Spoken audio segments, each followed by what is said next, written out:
called to review. And as I'm reading through some of these dream journal notes, I came across this 48-hour period of very heavy, rapid, vivid travel.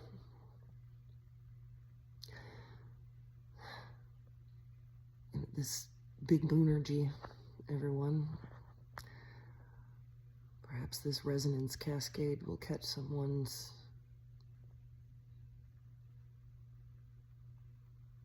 need right now.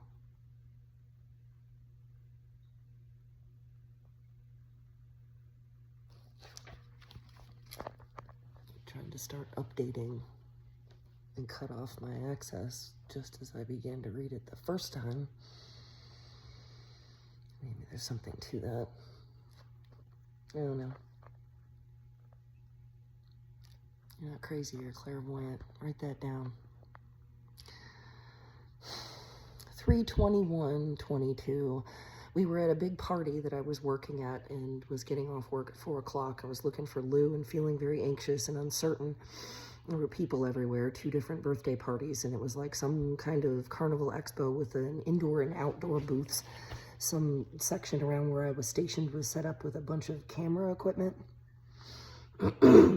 Lou was outside with a fabric bag over her head that was yellow and blue, sitting on a picnic blanket with some kid and an older lady that kind of looked like a cross between Donna and Aunt Camille.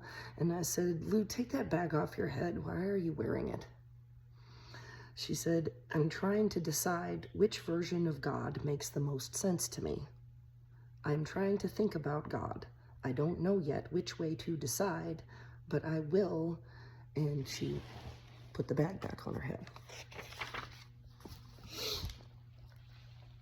The lady laid on my lap with her head facing upward when Lou was talking in front of us on the blanket. She said, well, I think it's a good thing that you're thinking so hard about that, and looked at me. And that was when Lou put the bag back on her head and was sitting on her knees, well, kneeling on the blanket.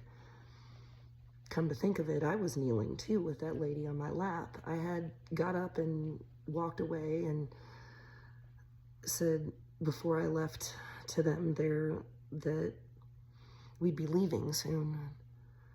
I don't remember exactly what I said, but I went to find what time it was and saw the clock over the corner display, 3:11 p.m. It said, Happy Birthday, Max, 10 on the purple lettered sign next to where I found the time. I wanted to go home. I remember smiling proudly and also somewhat pityingly on the way back from talking to Bea to find the time, and thinking she is so much like her father that way, so analytical and precise. She was first in a closet by herself with that bag on her head, and I'd encouraged her to go join the others outside, and that's when she was there with the older lady when I found her, still with the bag, and confronted her. I felt like I understood completely what God is to me, and thought she understood it for herself, and felt proud of her for speaking her mind, but sad for her for feeling like she had to hide. Yet she was the one out there talking to people with a bag on her head, and I was ready to leave and only really concerned with my work, which I have no clue what my job actually was in this dream. So when I woke up, I knew she was right to be questioning and defining, and I should stay.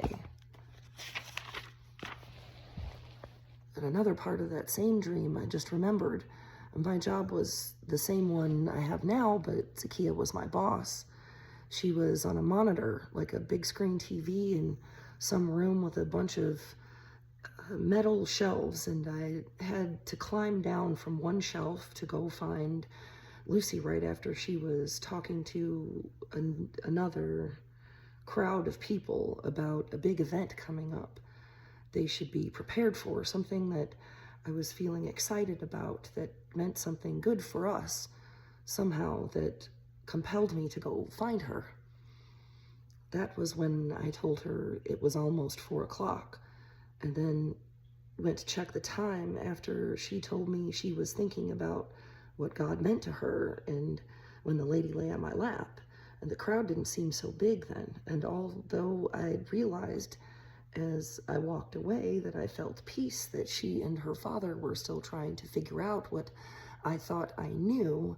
And at that moment, when I found the time, I realized that I didn't want to leave until I was sure that she was also at peace, or at least until we had some fun and figured out the definition together. I wished I knew where her father was in this dream, but he was on my mind as related to her analysis of the mystery of life. And I went to sleep thinking, in the dream, I went to sleep thinking that I had hoped to connect with him spiritually, and feeling lonely. Playwrights, they walk within worlds self-serving, knowledgeable that their confidence game wins any and all argument. Drama, who needs it, right? Well, when well placed, it tips the scripts toward an end goal greater than the sum of each part's place. Saturday, the god of time rewinds and analyzes himself against the softness of Sunday's grace. The Manhattan Restaurant of the Mind, hard-boiled Simon Snodgrass, hardcovers, market price, paperbacks, 3 for $9, fresh caught from IN. When is a door not a door? When it's ajar. Mr. Tower, there is a very special rose growing in your alley. 32222. What I recall of yesterday's dream, he and I were in some extrapolated, modernized version of our current home, and there was another guy, some ponytailed skinny boy that lived down the street. Now that I recall the street, it resembled Grandma and Grandpa's house more than our own on the outside, but inside was more in resemblance to the layout of ours. I seemed to be in the shower a lot. I was conspiring to connect with this dude down the street, and there was another female, but I do not recall who she was to me, that I was trusting in. There was a blur of activity and the collaboration of intellect in the middle of the dream, mostly in my own mind as projected upon images of me flirting with this guy, talking to Joe and doing household chores and talking to/with/about that female. I was up in the attic portion of a warehouse-style pole barn that was set up like an archway over an open area that was near a public pool, trying to get away from a spider-legged, but it had 4 giant spider legs. This monster with a little puppy head that was foreshadowed in the earlier part of the dream before we were all running for our lives. Turned out it was this old lady's dog that was a cannibal who turned into some other monster. I'm not sure. I never saw her transform. I was running away from the dog thing and hadn't got a look at the fact it was her dog until it saw me, and that's what took me up in these rafters.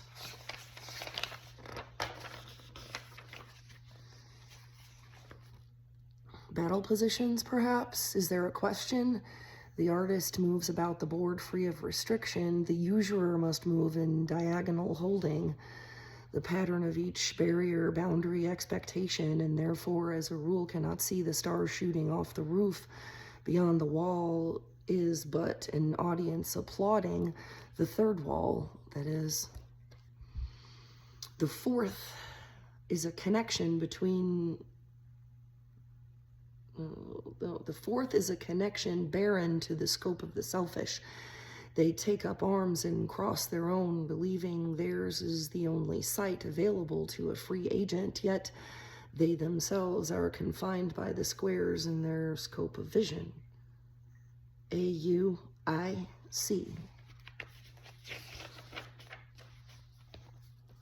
Seek justice, encourage the oppressed, defend the cause of the fatherless, plead the case of the widow, Isaiah 17.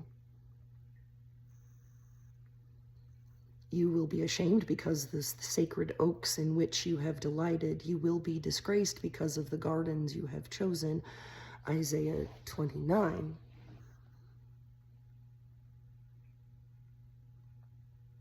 And this was my own hand. after this 48 hours in these dreams.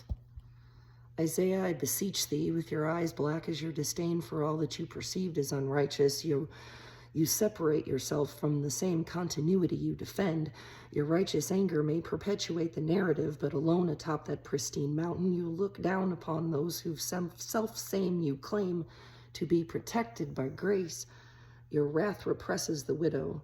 Your contempt abandons the fatherless. Hmm.